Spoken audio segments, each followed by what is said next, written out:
Estamos de vuelta en Cátedra Médica, lunes de catedráticos. Hoy hablamos sobre embarazo en adolescente para poder entender cuáles son esos factores que están influyendo en que tengamos una tasa de embarazo adolescente tan alta y qué debemos hacer como sociedad para cambiar esta realidad. Hoy contamos con la participación del doctor Julio Enrique Casada, la doctora Danisa Méndez, el doctor Waldo Morillo y el doctor Justo Nicasio.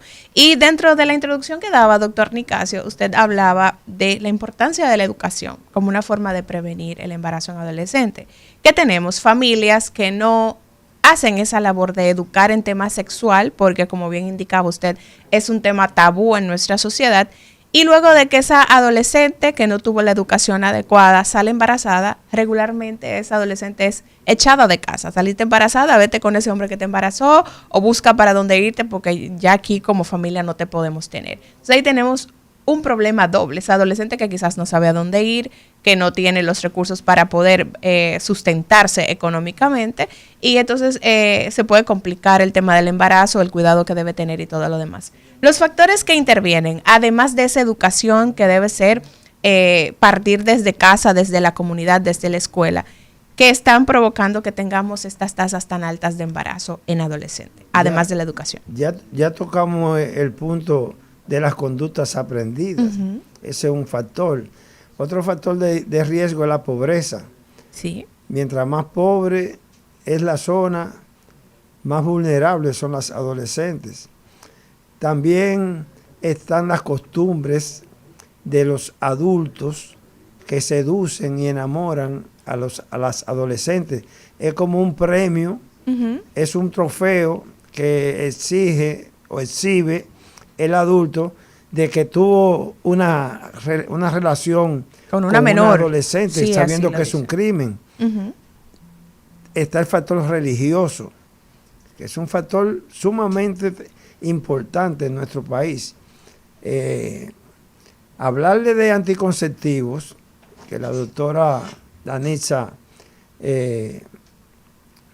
tocó, para muchas iglesias y muchos predicadores, tú estás cometiendo un crimen. Y tú vas con un equipo de educadores sexuales a ciertas áreas y escuelas y te rechazan. Te rechazan porque usted lo que está es incitando a esa adolescente a tener relaciones. No, usted lo que está previniendo que esa adolescente inicie una relación sin saber las consecuencias. Porque muchas veces el apetito sexual, el instinto sexual del ser humano, que viene con los cambios hormonales que aparecen en la adolescente, son inconscientes, son naturales. Son apetitos que ocurren como seres humanos, como también ocurren en los animales, que cuando llegan a cierta edad inician las relaciones sexuales. Entonces, si esta adolescente no tiene la educación, la información, la prevención. El doctor Waldo Morillo hablaba de la atención primaria.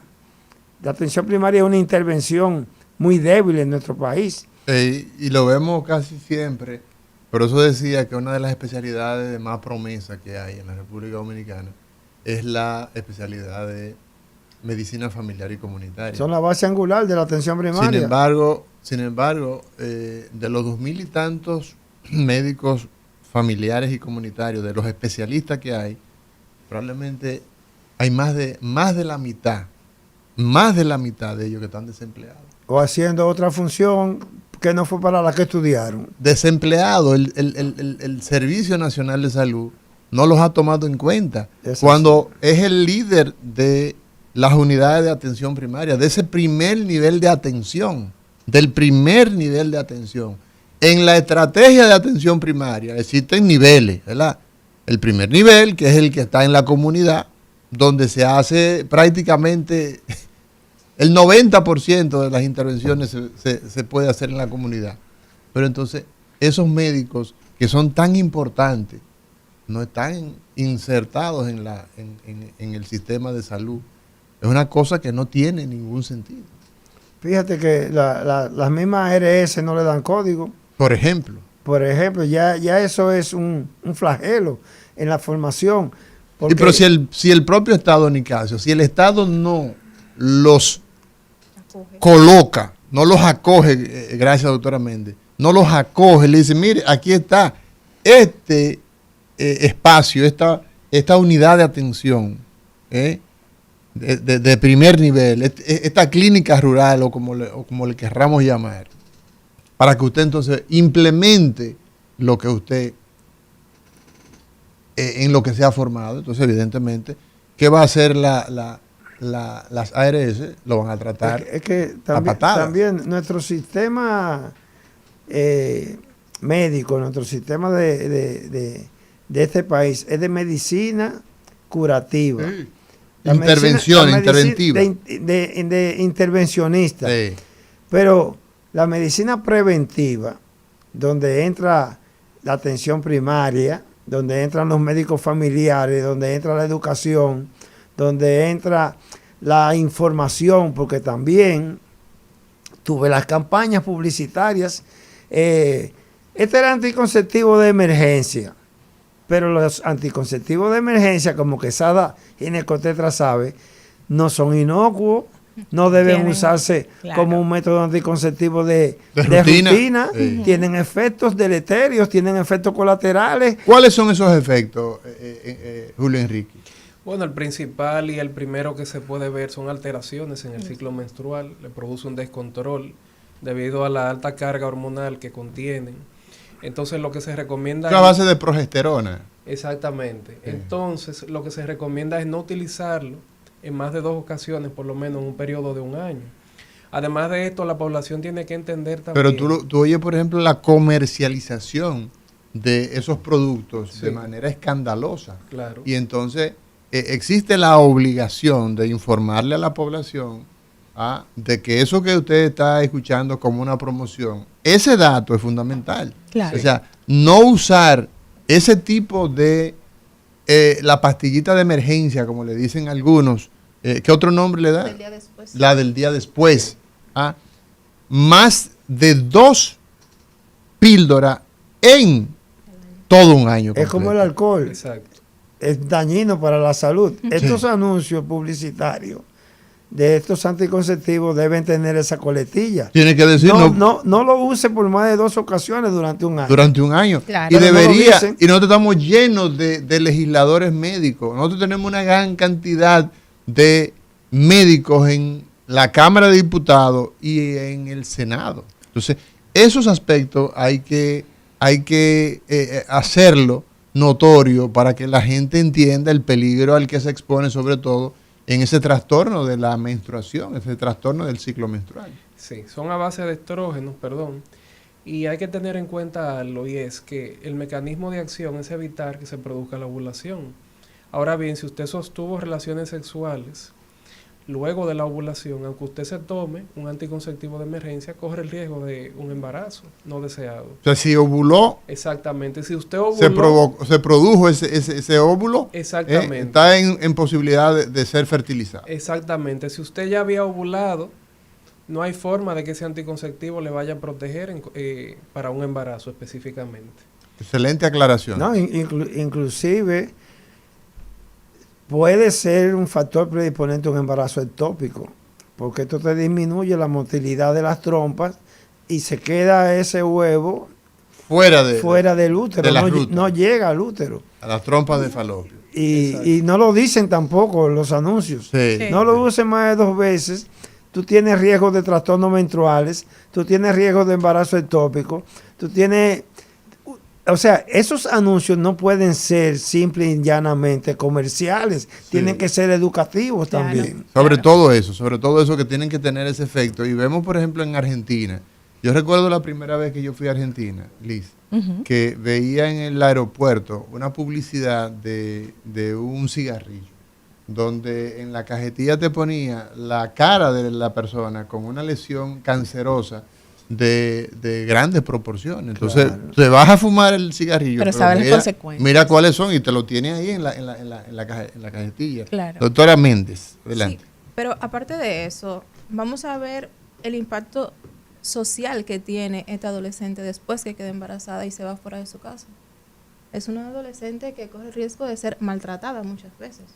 Y abusada Sí. sexualmente. Pero ¿y qué pasa con ese niño alguien se pregunta qué pasa con ese niño, muchas veces ese niño ha conocido, señores, esa mamá adolescente, si se embarazó a los 12 o 13 años, ese niño, cuando su mamá tiene 18, ha conocido 3 papás. 3 papás. Sí. Claro. ¿Cuál es la seguridad que tiene ese niño? Probablemente Muy otro abuso. O muchas veces Sí. son expuestos. Sí. Es así, tienen toda la razón. Entonces, doctora. es un tema que si nos va, o sea, médicamente es mucho más profundo. Y le voy a contar una anécdota. Un día estoy en la emergencia atendiendo a una chica que tiene 15 años y le pregunto comienzo a interrogarla y le pregunto sobre su vida y le digo que por qué está teniendo relaciones a temprana edad y todo eso. Y me dice, doctora, es que mi mamá me dice, yo llego a la casa de mi mamá y no hay comida. Y le digo, pero tú puedes cocinar. Y me dice, doctora, es que mi mamá me dice que si yo le gasto el gas, yo tengo que comprarlo. Si ella no trabaja, ¿qué le está mandando la madre? A pasar hambre. Hacer las cosas incorrectas, claro.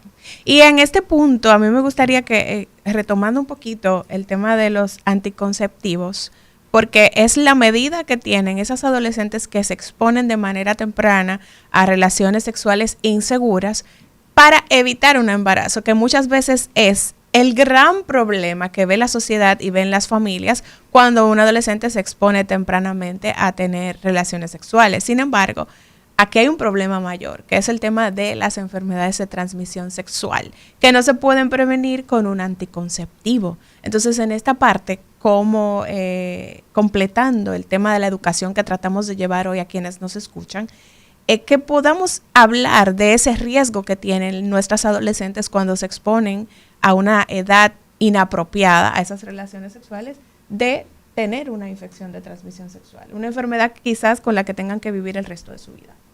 Sí, es algo catastrófico realmente, ya que hay infecciones de transmisión sexual que no se pueden prevenir, sobre todo con el uso del preservativo.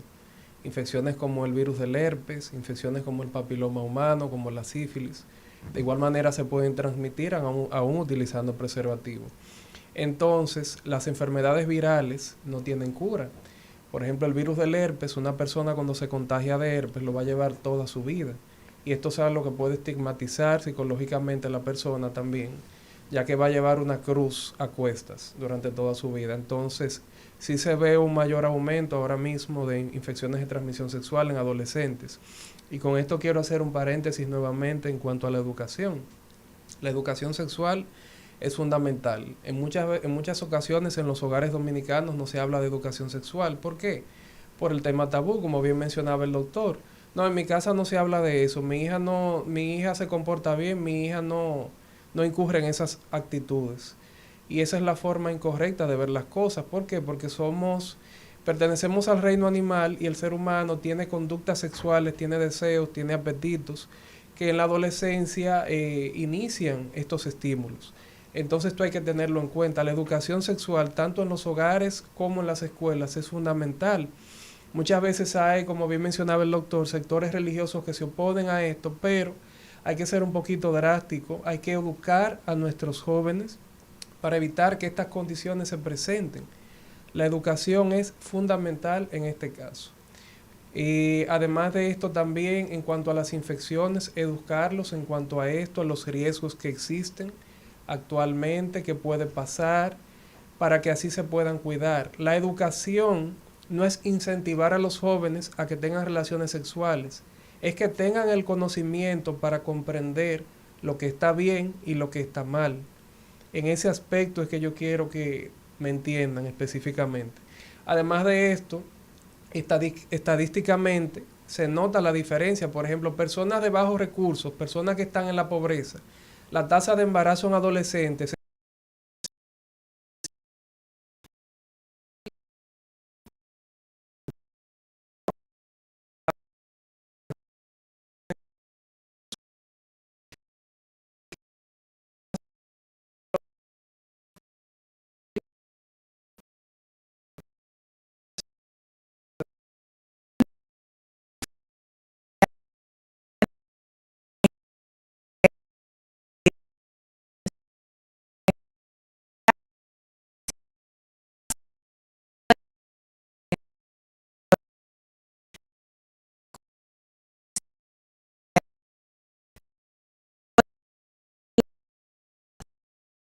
crear esa conciencia en nuestras adolescentes y cambiar un poco este panorama.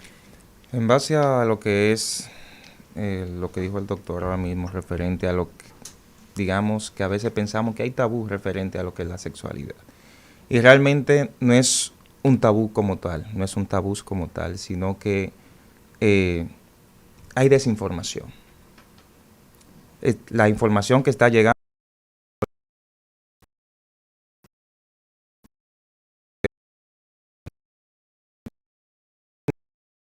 reciben educación, perdón, y esa educación que reciben son educaciones que la emiten personas sin preparación, que la emite la comunidad, es decir, los adolescentes están siguiendo los urbanos. Por ejemplo, podríamos decir que al día de hoy tenemos una sociedad donde a los niños, a los adolescentes los sexualizamos. Por supuesto que sí.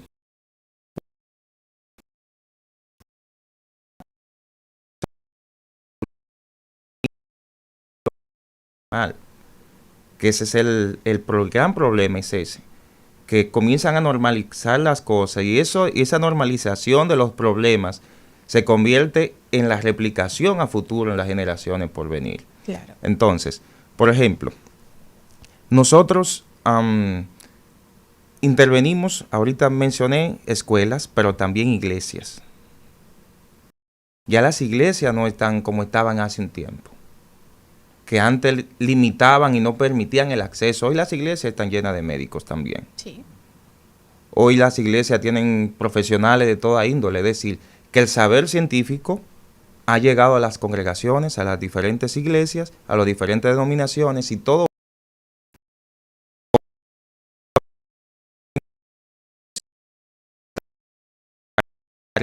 en puntos específicos, pero eso no quiere decir que la información referente a lo que es la educación sexual no está llegando.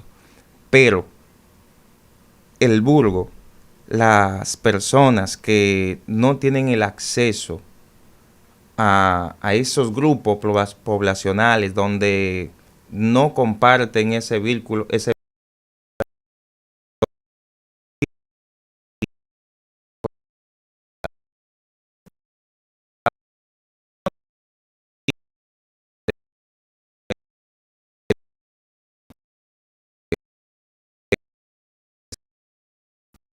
infecto contagiosa en materia de sexualidad. Sexual, sí. Entonces, nosotros hace alrededor de un año, más o menos un año, dimos una charla en combinación con un concilio, el concilio Alfa y Omega, donde se conectaron alrededor de 80 iglesias.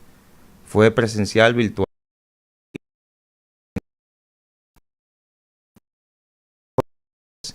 Y jóvenes, es decir, que la iglesia está, digamos, abriéndose a lo que es el saber científico porque le están llegando, es decir, la iglesia trabaja con la comunidad y por lo tanto necesita una comunidad más sana y todo el mundo se está integrando a esto, pero esto es un problema no solamente comunitario, esto es un problema estatal, esto es un problema de Estado.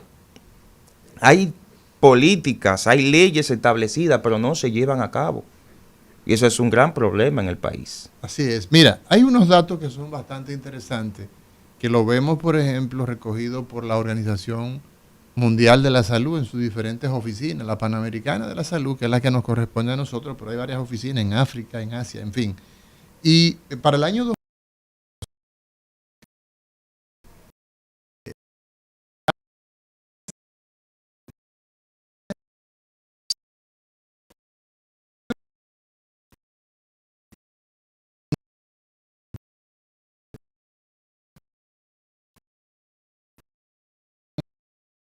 esas novias infantiles alrededor del mundo se estimaba de unos 650 millones de niñas en esa condición. El matrimonio entonces infantil, pues evidentemente que le quita la autonomía a esa mujer. Ya usted está casada, le limita a la autonomía de usted, pues decidir si se va a quedar embarazada o no. O sea, eso es como por defecto. O sea, el hecho de casarse siendo un adolescente, esa